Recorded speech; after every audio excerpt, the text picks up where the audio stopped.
नमस्कार, मैं हूं गंगेश कुंजन। बिहार में हुए उपचुनाव के परिणाम यूं तो चौंकाने वाला नहीं दिखता, लेकिन अगर आप इसका ठीक से विश्लेषण करें तो पाएंगे कि इसमें कई संकेत छिपे हैं। क्या है ये संकेत, इससे आज डिकोड करने की कोशिश करेंगे। साथ ही समझेंगे कि क्या इस ट्रेंड से आने वाले चुनाव पर भी कुछ असर पड़ेगा। पहले ये जान लें कि उपचुनाव का परिणाम क्या रहे। परिणाम पर नजर डालते हैं। मोकामा विधानसभा उपचुनाव में आरजेडी प्रत्याशी बाहुबली अनंत सिंह की पत्नी नीलम देवी ने बीजेपी की सोनम देवी को 16,741 वोटों से हरा दिया। पहले भी सीट अनंत सिंह के पास ही थी। अनंत सिंह की विधायकी रद्द होने के बाद ये सीट खाली हुई थी। नीलम देवी की जीत के साथ ही अनंत सिंह के आवास के बाहर उनके समर्थकों ने जमकर पटाखे फोड़े और मिठाइयां बांटी। वो दृश्य आप देख रहे हैं। मोकामा की राजद प्रत्याशी नीलम देवी ने कहा कि उनकी जीत पहले से ही तय थी। उन्होंने इसे जनता की जीत बताया। गोपालगंज का रुख करेंगे। गोपालगंज विधानसभा उपचुनाव में बीजेपी ने फिर से बाजी मार ली है। पहले भी ये सीट भाजपा के ही पास थी। गोपालगंज विधानसभा सीट पर भाजपा प्रत्याशी कुसुम देवी ने आरजेडी के मोहन गुप्ता को 2183 के मामूली अंतर से हरा दिया। दोनों के बीच कांटे की टक्कर देखने को मिली।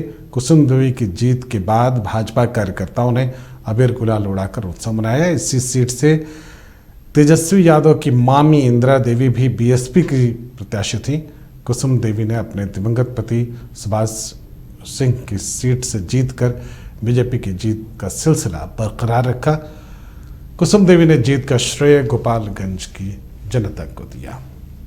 सुभाष सिंह कई बार विधायक रहे, गोपालगंज के कद्दावर नेता थे बीजेपी के, और अब ये सीट फिर एक बार बीजेपी ने जीती है। हमारे साथ प्रणव मौजूद हैं। प्रणव से हम बात करेंगे इस पूरे चुनाव परिणाम के बारे में। प्रणव, जो चुनाव परिणाम है, यूं तो जिसके पाले में जो सीट थी वो सीट उनके ही पास है, लेकिन क्या इसमें कुछ संकेत, राजनीतिक संकेत पढ़े जा सकते हैं? देखिए, बिल्कुल बात करें अगर दो सीटों पर जहां उपचुनाव हुए, कहीं ना कहीं काफी महत्वपूर्ण थी दोनों ही सीट, क्योंकि मुकाबला सीधा राजद और बीजेपी के बीच था। जदयू नहीं थी बीच में, कांग्रेस नहीं थी, क्योंकि देखिए अभी जो बिहार की वर्तमान राजनीतिक स्थिति है, राजनीतिक हालात हैं, उसमें राजद सबसे बड़ी पार्टी है और महज राजद से दो कम, यानी कि कह सकते हैं कि दो कम सीट जो है वो बीजेपी के पास है। तो कहीं ना कहीं बीजेपी चाहती थी कि दोनों सीट जीतने के बाद बड़ी पार्टी बन सकती थी, लेकिन राजद भी दूसरी ओर प्रयास यही कर रही थी कि दोनों सीट को जीता जाए ताकि बड़ी पार्टी बने रहने का जो सिलसिला है वो जारी रहेगा। लेकिन दोनों ही की बात करें तो दोनों ने एक एक सीट जीता। एक सीट राजद के खाते में गई तो एक सीट बीजेपी के खाते में गई। लेकिन ये जो दोनों सीटों पर चुनाव हुआ, कहीं ना कहीं काफी महत्वपूर्ण माना जा रहा था दोनों ही पार्टी के लिए, क्योंकि दोनों पार्टी ने अपना पूरा दमखम लगा दिया था।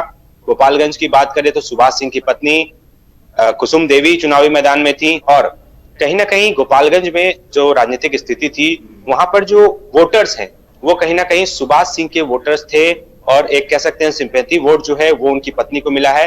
बीजेपी को कहीं ना कहीं इस बात का अंदेशा था कि यदि वहां पे उम्मीदवार बदलेंगे तो निश्चित तौर पे हार होगी, क्योंकि बीजेपी के वोटर्स नहीं है वहां। कई ऐसे इलाके हैं जहां पर बीजेपी के कोर वोटर हैं, लेकिन वहां पर बीजेपी के कोर वोटर नहीं बल्कि सुभाष सिंह के वोटर्स हैं जिन्होंने वोट दिया कुसुम देवी को। तो कहीं ना कहीं ये काफी महत्वपूर्ण था, और जिस तरीके से मुकाबला हुआ वहां पर 24 राउंड की गिनती होनी थी।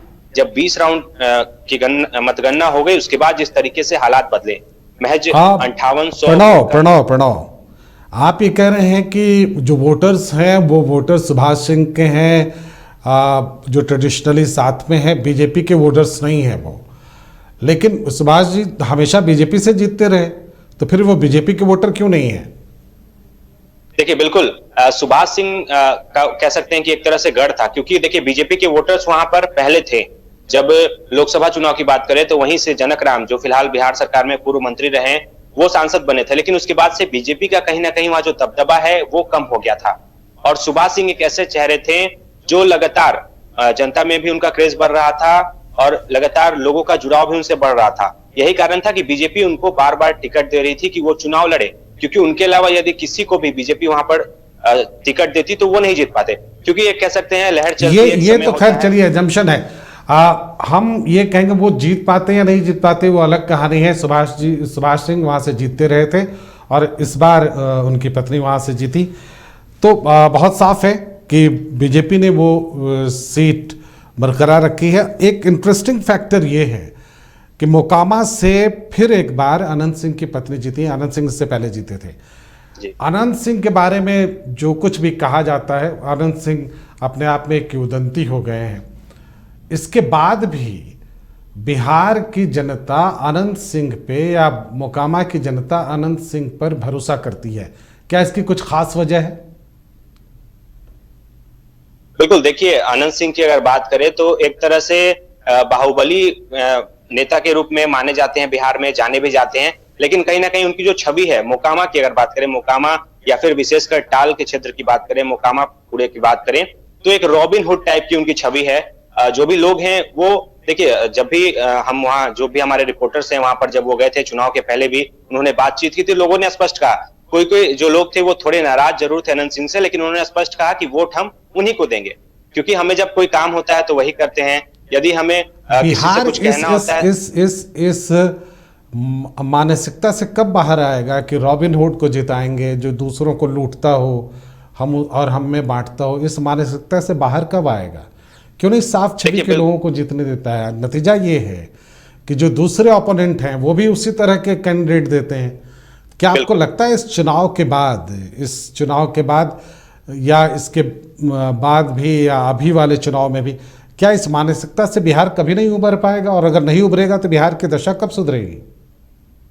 बिल्कुल सही सवाल है, बिल्कुल सही सवाल आपने उठाया कि जो सामने वाले उम्मीदवार हैं या फिर विरोधी कह सकते हैं जो उम्मीदवार हैं वो भी उसी छवि के होते हैं। बिल्कुल। तो बिहार में ये जो कल्चर है काफी समय से चला आ रहा है और कहीं ना कहीं कल्चर जो है वो बदल नहीं रहा और लोग भी उसी मानसिकता के साथ रह रहे हैं, अभी भी जी रहे हैं या फिर उसी मानसिकता के साथ वोटिंग भी कर रहे हैं। बिल्कुल सही बात है कि जब तक लोग इस मानसिकता को बदलेंगे नहीं तब तक एक बदलाव नहीं आ पाएगा और बिहार बेहतर तरीके से काम नहीं हो पाएगा बिहार में। लेकिन उस तरीके की परिस्थिति होती है कि लोगों को ना चाहते हुए भी वही करना होता है, क्योंकि सामने वाला जो उम्मीदवार है वो भी उसी छवि का है। यदि कोई शांत छवि का या फिर कह सकते हैं कोई ऐसा उम्मीदवार आए जो जिसे लोग अच्छे रूप में माने या फिर वो अच्छा काम करता हो, बाहुबली ना हो, तो फिर वहां उसका टिक पाना काफी मुश्किल हो जाएगा। क्योंकि मोकामा की अगर बात कर ले तो जो दोनों उम्मीदवार थे, ललन सिंह की जो पत्नी उतरी थी सोनम देवी या फिर पूर्व विधायक अनंत सिंह, दोनों ही बाहुबली हैं। यदि वहां पे कोई उम्मीदवार तीसरा आता है तो वहां पे खड़ा नहीं हो पाता, वोट नहीं आ पाता, क्योंकि पहले भी कई इस तरीके के उम्मीदवार चुनाव लड़े थे लेकिन उन्हें कुछ हाथ नहीं लगा। तो उन्हें भी ये लगा कि नहीं, यहाँ पे जो भी उम्मीदवार लड़ेंगे बाहुबली होंगे, वही लड़ सकते हैं, वही जीत सकते हैं, क्योंकि लोग नहीं चाहते कि हम किसी अच्छे व्यक्ति को बनाएं, लोग उन्हीं को चाहते हैं जो फिलहाल हैं या फिर जो उनके सामने वाले हैं। तो कहीं ना कहीं ये जो मानसिकता है वो काफी समय से चली आ रही है और बदल नहीं रही है। यही कारण है कि बिहार अब अगर इस चुनाव के समीकरण को देखते हुए चुनाव में जो जीत हार हुई है उसको देखते हैं, उसके मार्जिन को देखते हैं, तो क्या कुछ संकेत मिलता है? जो इम्पॉर्टेंट है हम आपसे समझने की कोशिश करते हैं। इम्पॉर्टेंट ये है कि गोपालगंज सीट पे AIMIM एक फैक्टर बन गया। क्या जो MY समीकरण था, पहले हम सीमांचल में इसका परिणाम देख चुके हैं, क्या जो MY समीकरण था उसमें M फैक्टर ओवैसी के आने के बाद कमजोर हुआ है RJD के पक्ष में? बिल्कुल, देखिए कह सकते हैं कि बहुत अधिक नहीं लेकिन थोड़ा कह सकते हैं कि थोड़ा कमजोर जरूर हुआ है M फैक्टर, क्योंकि जिस तरीके से हमने देखा कि ओवैसी की पार्टी के एक उम्मीदवार खड़े थे, उनको करीब 6000 से 7000 तक के वोट आए हैं। तो कहीं ना कहीं वो 7000 वोट भी काफी मायने रखते थे। वहीं दूसरी ओर अगर बात करें तो खुद साधु यादव की जो पत्नी है वो भी चुनावी मैदान में थी, उनको भी एक अच्छे वोट आए हैं, करीब उनका भी जो वोट है वो 8000 के आसपास या उससे अधिक है। तो इन दोनों अगर वोट को जोड़ दे तो करीब 15 से 16000 वोट जो हैं वो कटे हैं। तो कहीं ना कहीं ज्यादा नुकसान जो हुआ है वो राजद को हुआ है और फायदा कहीं ना कहीं बीजेपी को हुआ है, क्योंकि जो मार्जिन था जीत हार का वो काफी कम था। तो कहीं ना कहीं ये जो दोनों लोग हैं वो काफी इंपॉर्टेंट फैक्टर थे। तो बिल्कुल हम ये मान सकते हैं कि ओवैसी के आने से कुछ जो एम सेक्टर के भी लोग या फिर वाई समीकरण की अगर हम बात करें तो दोनों का कटाव हुआ है गोपालगंज में, वो चीजें स्पष्ट देखने को मिली है। या फिर अन्य जिलों की भी बात करें तो वहां पर ये चीज जरूर देखने को मिला है कि थोड़ा रुझान जो है वो राजद के प्रति या फिर तेजस्वी यादव के प्रति कम हो रहा है, इन दोनों का। तो ये कहीं ना कहीं एक कह सकते हैं कि राजद के लिए एक बड़ी समस्या है कि किस तरीके से इसको टैकल करेंगे, किस तरीके से इसको सेट करेंगे, क्योंकि अगर वो दोनों साथ एक इम्पॉर्टेंट फैक्टर ये है प्रणव कि जब जेडीयू और आरजेडी पिछली बार साथ आए थे तो लगता था कि एक पूरा समीकरण इक्वेशन इतना बढ़िया बन गया है कि उसे हराना बड़ा मुश्किल होगा। ये जो दो चुनाव हुए हैं, ये जो दो सीटों पर चुनाव हुए हैं, इन सीटों पर जो चुनाव हुए उसमें ऐसा लगता है कि ये अभेद्य किला नहीं है। ये जो पहले की स्थिति थी उससे थोड़ा कुछ बदला हुआ सा माहौल है, क्योंकि मोकामा में भी जितना अनंत सिंह पिछली बार जितने मतों से जीते थे उससे इस बार मार्जिन कम हुआ है, जबकि जेडीयू और आरजेडी दोनों साथ रहे हैं इस बार। तो ये समझने वाली बात है। क्या ये आंकड़े अपने आप में कुछ संकेत देते हैं? बिल्कुल, देखिए निश्चित तौर पर संकेत दे रहे हैं, क्योंकि अगर हम पिछले बार चुनाव की बात करें 2020 में जब चुनाव हुआ था तो अनंत सिंह को करीब 78,000 के आसपास वोट आए थे और जो जीत का मार्जिन था वो 34,000 से अधिक था। और इस चुनाव की बात कर ले जो अभी आज जिसके परिणाम आए हैं, तो नीलम देवी को निश्चित तौर पे 69,000 यानी कि 79,000 के आसपास वोट आए हैं, लेकिन जो जीत का मार्जिन है वो महज 17,000 से भी कम है। महज 16,744 वोट से ही वो जीती हैं, तो मार्जिन निश्चित तौर पे कम हुआ है। बिल्कुल सही कहा आपने कि पूरा महागठबंधन था एक साथ, 7 अलग अलग दल एक साथ थे, सभी चुनाव प्रचार में भी गए थे। वरिष्ठ नेताओं की बात कर ले तो जदयू के राष्ट्रीय अध्यक्ष भी गए थे, उपेंद्र कुशवाहा भी गए थे, उमेश कुशवाहा भी गए थे, और भी विभिन्न जो 7 दल हैं, घटक दल हैं महागठबंधन के, सभी नेता वहां प्रचार प्रसार करने के लिए गए थे। नीतीश कुमार नहीं जा पाए थे, तबियत खराब थी, लेकिन वीडियो संदेश भेजा था और लोगों से अपील किया था कि आप नीलम देवी को वोट करें। यानी कि कह सकते हैं कि नीतीश कुमार ने भी सहयोग दिया था, लेकिन इसके बावजूद जो जीत का मार्जिन है वो कहीं ना कहीं कम हुआ है। तो कह सकते हैं कि जो भी प्रचार प्रसार हुआ सभी महागठबंधन के घटक दलों का, लेकिन उसके बाद भी जो फायदा है वो कहीं ना कहीं राजद को देखने को नहीं मिल रहा है। बिल्कुल सही कहा आपने, जब 2015 में महागठबंधन की सरकार बनी थी तो उस समय जो राजनीतिक स्थिति थी वो बिल्कुल विपरीत थी, क्योंकि लोग उस समय खुलकर साथ आ रहे थे और कहीं ना कहीं जदयू राजद के साथ आने का फायदा भी मिल रहा था। लेकिन इस बार उस तरीके का फायदा कह सकते हैं कि देखने को नहीं मिल रहा है। महागठबंधन की सरकार जरूर बन गई है, 3 महीने से सरकार भी बेहतर तरीके से चल रही है, लेकिन चुनाव में जिस तरीके से नतीजे सामने आए हैं, निश्चित तौर पर ऐसा लगता है प्रणव कि अभी शायद इन दो सीट्स पर जो चुनाव हुए हैं इनसे जो निहितार्थ हम निकाल सकते हैं, इनके समीकरण से जो समझा जा सकता है, उससे ऐसा लगता है कि शायद एक इम्पॉर्टेंट फैक्टर ये भी है कि मोकामा में बीजेपी चुनाव नहीं लड़ती थी, जेडीयू के खाते की सीट थी, और इस बार मोकामा में बीजेपी ने चुनाव लड़ा है। तो ये एक इम्पॉर्टेंट फैक्टर है ये भी। और इसके बावजूद अगर मार्जिन 16,000 है, जो पहले के 35,000 से, हालांकि 16,000 विधानसभा में मार्जिन कम नहीं होता है, लेकिन इसके बावजूद चूंकि पिछला मार्जिन ज़्यादा था, तो ये इम्पॉर्टेंट है कि क्या बीजेपी इसमें उम्मीद की कोई किरण ढूंढ लेगी, या आपको लगता है कि चूंकि मार्जिन इतना भी काफ़ी था, बहुत ज़्यादा ताकत सत्ता पक्ष ने नहीं लगाई थी?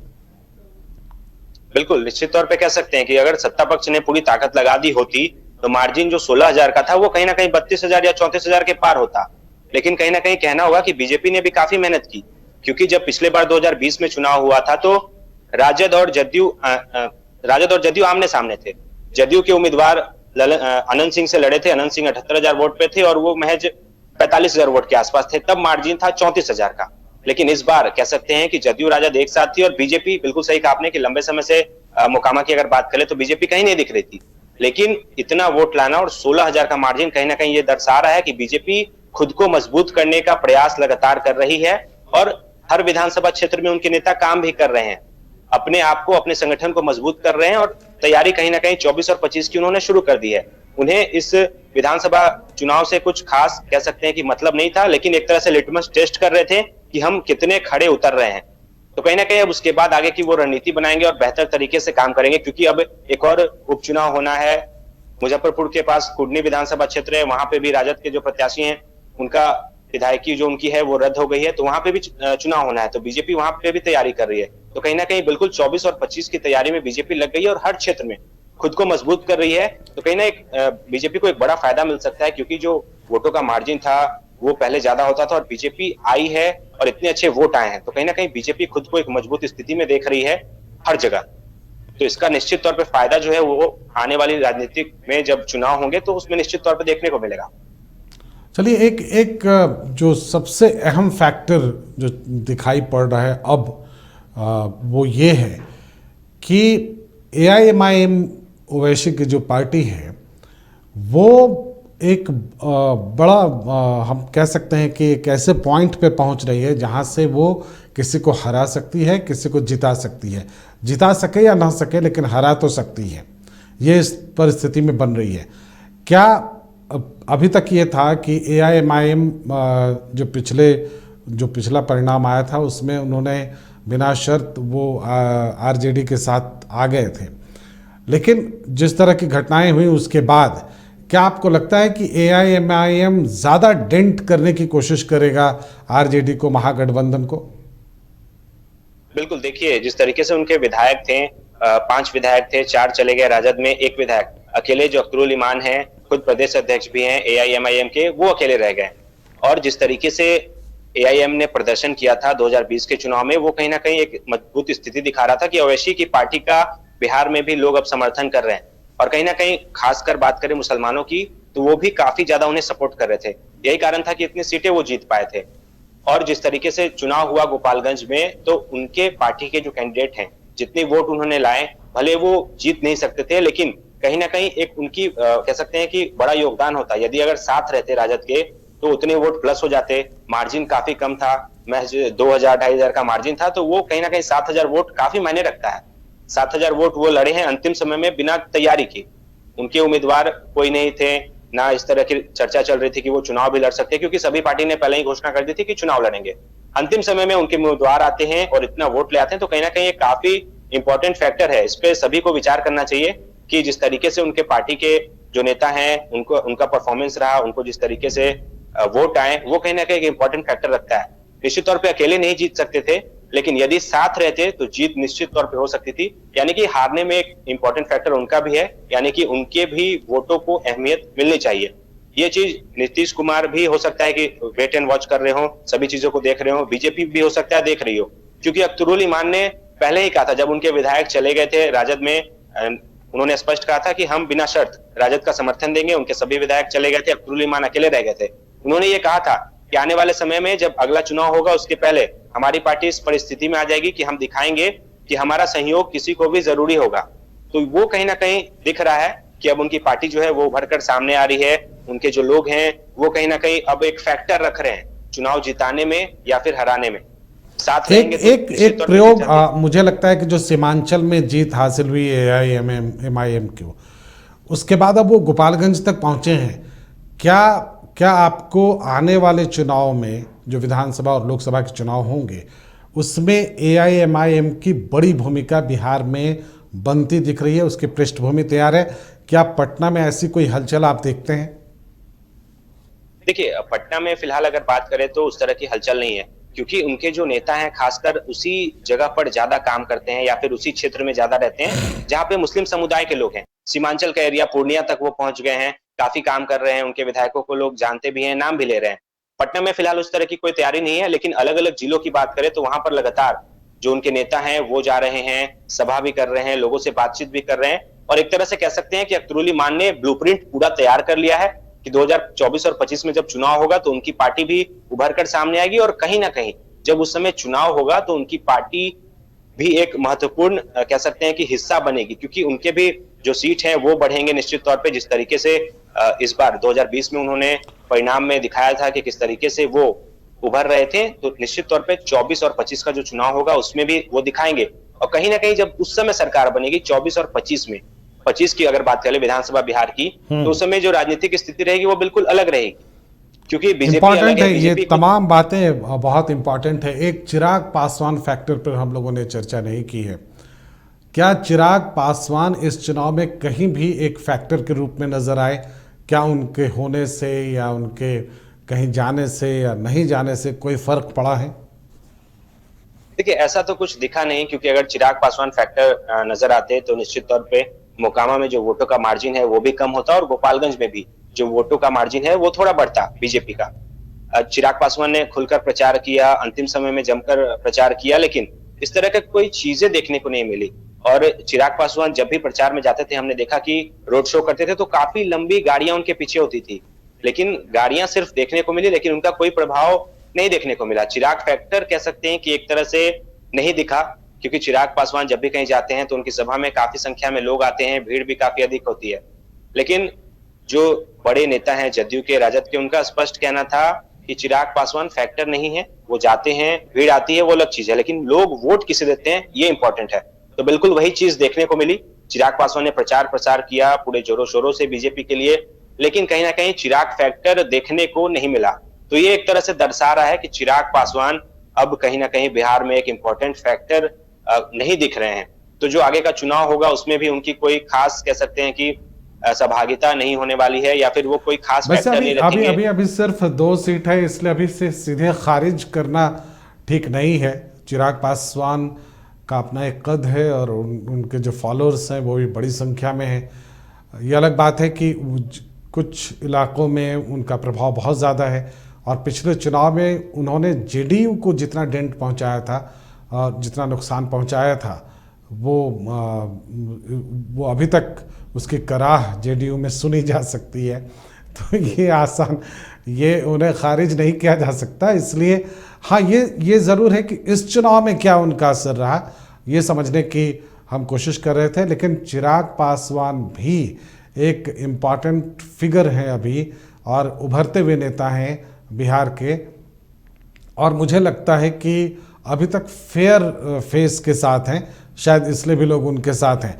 लेकिन उनकी पार्टी की जो दशा हो गई है और जिस तरह से टूट फूट की स्थिति बनी थी उनकी पार्टी में, तो उनकी अपनी ही पार्टी उनके संभाल में अगर ठीक से आ जाए तो अगले चुनाव में शायद वो भी एक बड़े फैक्टर के रूप में उभरेंगे। और अभी थोड़ी अस्पष्ट स्थिति भी थी, इस सेंस में अस्पष्ट थी कि वो बीजेपी मतलब एनडीए गठबंधन में पूरी तरह से हैं या नहीं हैं, या पूरे मन से हैं या आधे मन से हैं। ये तमाम तरह की बातें अपनी जगह पर थीं। तो हम उम्मीद करते हैं कि ये सारे फैक्टर्स पर आप सबकी नज़र बनी रहेगी। इम्पॉर्टेंट फैक्टर जो हमने जिसका जिक्र किया वो ये है कि जो वोट मार्जिन है मोकामा में आरजेडी का, यानी अनंत सिंह की पत्नी जो जीती हैं, वो 16,741 है, जबकि पिछले चुनाव में अनंत सिंह 35,000 के आसपास के वोट से, मतलब 34,000 से कुछ अधिक वोटों से जीते थे। और गोपालगंज में 2,183 मामूली अंतर से बीजेपी ने जीत हासिल की है, लेकिन बीजेपी ने वो सीट बरकरार रखी है अभी, वो एक इम्पॉर्टेंट फैक्टर है। उसमें इम्पॉर्टेंट ये है कि AIMIM ने भी वोट लाए हैं, और जैसा प्रणव बता रहे थे, हालांकि वो वोट बहुत ज़्यादा नहीं है, लेकिन अगर इस तरह के नैरो मार्जिन यानी कम मार्जिन के साथ कोई चुनाव होता है तो इसमें ये बेहद इम्पॉर्टेंट हो जाता है। तो AIMIM एक इम्पॉर्टेंट फैक्टर है। इस चुनाव का महत्व इसलिए भी बहुत ज़्यादा था प्रणव कि RJD और JDU साथ आए थे। बीजेपी ये प्रचार कर रही थी और लगातार समझाने की कोशिश कर रही थी कि नीतीश कुमार ने उनको धोखा दिया है। तो ऐसी परिस्थिति में ये चुनाव हो रहा था जहां एक तरफ पूरा मजबूत एक समीकरण दिखता है महागठबंधन के पक्ष में, JDU RJD के एक साथ आ जाने के बाद, और दूसरी तरफ बीजेपी अकेली दिखती है। हालांकि अगर वो हम माने कि चिराग पासवान LJP का समर्थन उनके साथ है, तो उस पॉइंट ऑफ व्यू से भी वो हालांकि कमज़ोर गठबंधन दिखाई पड़ते हैं, लेकिन इसके बावजूद परफॉर्मेंस वाइज शायद बीजेपी के लिए निराश होने की कोई स्थिति नहीं है। प्रणव, क्या आप इस बात से सहमत हैं? बिल्कुल, देखिए बीजेपी बिल्कुल निराश नहीं है, और बीजेपी खुश है कि उनका परफॉर्मेंस इतना बेहतर रहा। मोकामा में वोट का मार्जिन उन्होंने कम कर दिया, गोपालगंज की सीट उनके हाथ में आ गई। तो कहीं ना कहीं जो परफॉर्मेंस रहा है बीजेपी का, खासकर बात करें नीतीश कुमार के साथ अलग होने से, जब एनडीए की सरकार बिहार में टूटी और जब से बीजेपी अकेले हुई है, विपक्ष में सबसे बड़ी पार्टी कह सकते हैं विपक्ष में हुई है फिलहाल, बिहार की अगर बात करें तो सबसे बड़ी पार्टी राजद है, तब से ही बीजेपी लगातार खुद को मजबूत परिस्थिति में लाने की कोशिश कर रही है। उनके सभी नेता चाहे वो केंद्र में राजनीति में सक्रिय हों, सभी बिहार में हैं, लगातार बिहार में आते हैं, हर हफ्ते बिहार आते हैं और बिहार को पूरी तरीके से कह सकते हैं माहौल देने का प्रयास कर रहे थे कि महागठबंधन जो है वो धोखे की सरकार है, हम आपके लिए काम करते हैं। लोगों को एक तरह से अपने पक्ष में मोटिवेट करने के लिए लगातार काम कर रहे थे। तो वो चीजें कहीं ना कहीं दिखी है 2 सीटों पर। बीजेपी इससे काफी खुश है। उनके नेताओं ने स्पष्ट कहा कि हम विपक्ष में हैं, लेकिन इसके बावजूद जिस तरीके से हमने चुनाव लड़ा और जिस तरीके से हमने परफॉर्मेंस दिया है वो काफी बेहतर है और आने वाले समय में जो जनता है वो महागठबंधन को सबक सिखाएगी। यानी कि बीजेपी बिल्कुल खुश है कि गोपालगंज का सीट उन्होंने जीत लिया है। मोकामा में भी उन्होंने टफ फाइट दी है, हालांकि मार्जिन 16,000 का था, लेकिन इसके बावजूद बीजेपी इसलिए वहां पे खुश है या फिर कह सकते हैं कि संतुष्ट है क्योंकि जो वोट आए हैं वो काफी बेहतर थे। क्योंकि उसके पहले की लगातार बात करेंगे तो बीजेपी कहीं नहीं थी, लेकिन बीजेपी चुनाव लड़ती है और 16,000 के वोट से हारती है। तो कहीं ना कहीं बीजेपी को लग रहा है कि अगर वो मेहनत वहां और अधिक करेंगे तो जो मार्जिन है वो काफी कम हो सकता है या फिर कांटे की टक्कर हो सकती है। तो कहीं ना कहीं इस बात फिलहाल हम एक छोटा सा ब्रेक लेंगे और ब्रेक के बाद जब हाजिर होंगे तो हमारे साथ राजीव होंगे। राजीव से भी हम समझने की कोशिश करेंगे कि इस चुनाव का परिणाम दरअसल में क्या कुछ कहता है। बहुत बहुत धन्यवाद प्रणव हमारे साथ जुड़ने के लिए। छोटा सा ब्रेक के बाद राजीव के साथ हम चर्चा करेंगे।